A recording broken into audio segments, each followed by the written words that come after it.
హరీష్ రావు రాజీనామా చేయాలని ఫ్లెక్సీలు ఏర్పాటు చేస్తే బీఆర్ఎస్ నేతలకు ఎందుకంత భయమని ప్రశ్నించారు సిద్దిపేట జిల్లా కాంగ్రెస్ అధ్యక్షుడు నర్సారెడ్డి.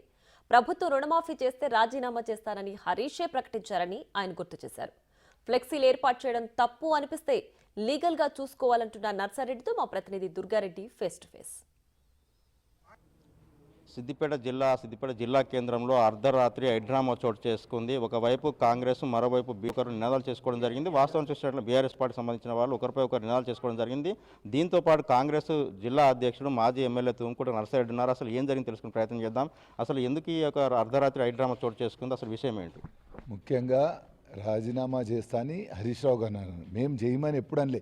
ఆయనకు రాజీనామా చేసుడు ఎప్పటి నుంచో అలవాటు కదా. అదే ఫ్లోలో ఏమన్నాడు, 2 లక్షల రుణమాఫీ చేస్తే నేను రాజీనామా చేస్తాను. కానీ కాంగ్రెస్ పార్టీ ఆయన కోరలే.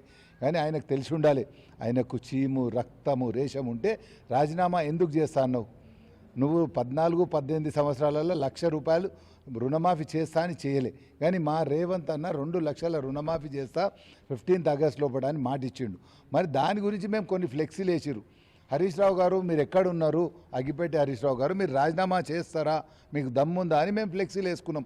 దానికి వాళ్ళందరు కార్యకర్తలు వచ్చి మా ఫ్లెక్సీలు చింపే ప్రయత్నం చేస్తే అక్కడ అడ్డుకున్నదానికి మా కాంగ్రెస్ కార్యకర్తలు పోయినాం. కానీ మేము దాడి చేయాలని పోలే. ప్రధానంగా అతను మాట్లాడింది ఏంటంటే 15 ఆగస్టు వరకు అంటే 15వ తారీఖు వరకు పూర్తిగా ప్రతి ఒక్క రైతు అకౌంట్లో డబ్బులు పడితే మాత్రమే రాజీనామా చేస్తానని. ఇప్పటివరకు మీరు మాత్రం 17,000 కోట్లు మాత్రమే చేశారు, మిగతా ఇంకా చేయలేదు కనుక ఎందుకు రాజీనామా చేయాలి, మిగతా 6 పథకాలు కూడా ఇంప్లిమెంట్ చేయాలని ప్రధానంగా డిమాండ్ వ్యక్తం చేసిన అవన్నీ చేసిన తర్వాత మాట్లాడుతూ లేకుంటే రాజీనామా చేస్తా అంటున్నారు.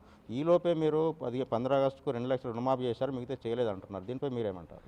ముఖ్యంగా 6 గ్యారంటీలది మేము చేస్తాం, దానికి టైం ఉంది, తప్పక చేస్తాం. కానీ ఈయన మాట్లాడింది ఆ రోజు 6 గ్యారంటీల గురించి కాదు, ఓన్లీ రుణమాఫీ దాని గురించే మాట్లాడిండు. ఆయన స్పష్టంగా 6 గ్యారంటీలు మేము ఎప్పుడు అన్నామండి, గవర్నమెంట్ రాకముందు అన్నాం, అది చేస్తున్నాం, అది ప్రక్రియ స్టార్ట్ అయింది, నడుస్తుంది. రుణమాఫీ ఎప్పుడు అన్నాం, మేము ఈ టైం వరకు అలా చేస్తామన్నా. అన్నాక నువ్వు ఆ మాట అన్నావు, నేను 15th ఆగస్ట్ వరకు అలా చేస్తే నేను రాజీనామా చేస్తాను. 6 గ్యారంటీలో ఇప్పుడు తోడు కలుపుతున్నావు, కానీ మొదలు నువ్వు అన్నది కాదు, రుణమాఫీ గురించే నువ్వు మాట్లాడినావు. రాజీనామా చేయి, అదే మాట మీద ఉండు. ఇప్పుడు 17,000 కోట్లు అంటుండు కదా, మా నాయకుడు 32,000 కోట్లు. చిన్న చిన్న పొరపాట్లు అయినాయి కూడా మేము సరిదిద్దుకొని ఇంకా ఎంతమంది అర్హులు ఉంటే అందరికి కూడా చేస్తాం. ప్రధానంగా మీరు ప్రెస్ మీటో లేకుంటే వారు చేసిన ఆరోపణలు మీరు ఆరోపణలు ఖండించడమో లేకుంటే మీరు ప్రెస్ మీట్ పెట్టుకోవడమో జరుగుతుంటుంది. ప్రధానంగా ఈ ఫ్లెక్సీల గొడవ ఎందుకు దారిస్తుంది? ఫ్లెక్సీలు కట్టాల్సిన అవసరం ఏమి ఏర్పడ్డది? ప్రధానంగా ఆయన క్యాంప్ ఆఫీస్కి నేను ఎక్కడికి పోలేదు, క్యాంప్ ఆఫీస్ నా ఫ్లెక్సీలు బలవంతంగా తీసేశారు, తొలగించారు అని చెప్పి ఒక ఆరోపణ చేస్తున్నారు. నిజంగా చాలా చోట్ల కూడా ఫ్లెక్సీలు మీరు ఏర్పాటు చేశారు, 2 లక్షల రుణమాఫీ చేయడం రాజీనామా చేశారు. అసలు నిజంగా అక్కడ గొడవ దారి చేయడానికి ప్రధాన కారణం ఏంటి? ప్రధాన కారణం మేము ఫ్లెక్సీ చేసినామండి. దాని మీద ఏమైనా కంప్లైంట్ చేసుకుంటే వాళ్ళు చేసుకొని కంప్లైంట్, అట్లా కాకుండా ఆ ఫ్లెక్సీ తీసేస్తామని వాళ్ళు వచ్చారు అక్కడికి. అది వచ్చుడే సమస్య.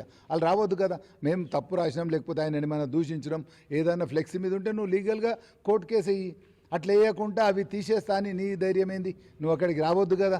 ఈ 6 ఇంప్లిమెంట్ చేయాల్సిన పథకాల సమయం ఎప్పటివరకు పట్టవచ్చు? మిగతా 6 గ్యారెంటీలు ఇంకెన్ని రోజులు పట్టే అవకాశాలు ఉన్నాయి? పేద ప్రజలకు ఇస్తాను ఆమె ఎప్పటివరకు నిలబెట్టుకోగలుగుతారు మీరు కాంగ్రెస్ పార్టీ? మీరు కూడా గమనించండి, కేసీఆర్ గారు 14లో మాట ఇచ్చిండు, 18 ఇచ్చిండు, ఆ పథకాలు ఎప్పుడు కూడా చేయలే. కానీ మేము అట్లా లేం, అది ప్రాసెస్ స్టార్ట్ అయింది. ఇప్పుడు మహిళలకు ఉచిత ప్రయాణం అయితే, గ్యాస్, ఎలక్ట్రిసిటీ, ఇండ్లు ఉన్నాయి, ఇండ్లు కూడా చేస్తున్నాం.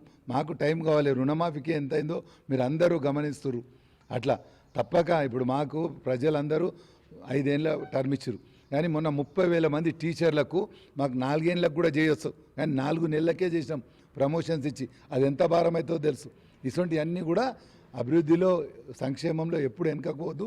ఇప్పటికి కూడా టైం ఉంది. నిన్న కూడా చెప్పినాం, రుణమాఫీ చేయగానే రైతు భరోసా కూడా ఇస్తున్నామని. చూసినట్లయితే ఒకవేళ ఫ్లెక్సీ చేసుకుంటే ఒకవేళ నీకు ఇబ్బంది కలిగినట్టుంటే చట్ట ప్రకారంగా కేసు పెట్టాల్సిన అవసరం ఉంది. ఆ దిశగా ముందుకెళ్ళకపోవడము నిజంగానే క్యాంప్ ఆఫీస్ అంటే ప్రభుత్వంతో నిర్మించింది కనుక అక్కడ సీఎం ఫిక్స్ ఉండాలి, తర్వాత మీద ఉండాలి కనుక ఒకటే ఎన్నిసార్లు చెప్పిన మార్చుకోలే కనుక అక్కడికి వచ్చి చేయడం జరిగింది. దాంతోపాటు చట్ట ప్రకారం పోవాల్సింది పోయి దౌర్జన్యంగా దాడికి దిగారు తప్ప దీంట్లో ఎలాంటి వాస్తవాలు లేవని చెప్పి తుంకున్న చెప్పే పరిస్థితి కనిపిస్తుంది. కెమెరా పర్సన్తో దుర్గారెడ్డి, బిగ్ టీవీ, సిద్దిపేట.